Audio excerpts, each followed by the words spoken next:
part 1 ng isasalabay ko siya. Tingnan nyo kung paano ko siya isalabay ah.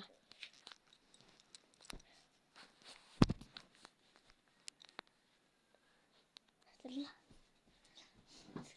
Go!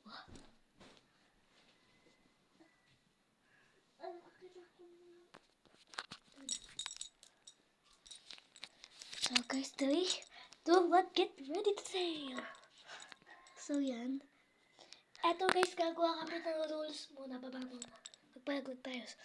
Eto yung special diving. 3, 2, 1. Eto ang mga rules para hindi kayo masaktan.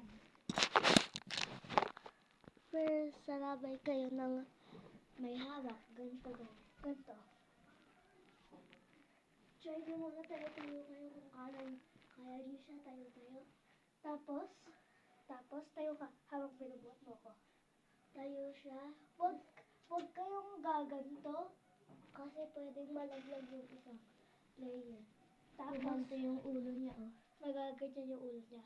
Dapat straight line na kayo. Ganun kagaya ng soldier.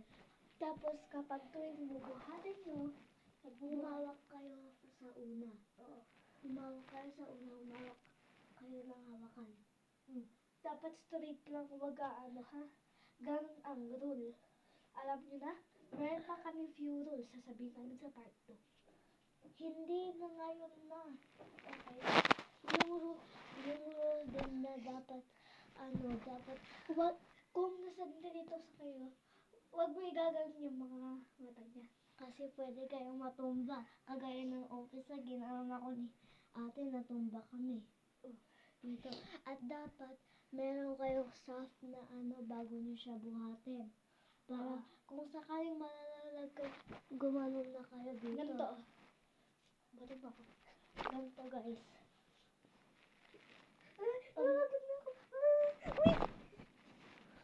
Ganon.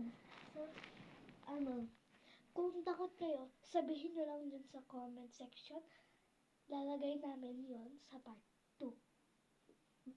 So, bye! See you to the next video.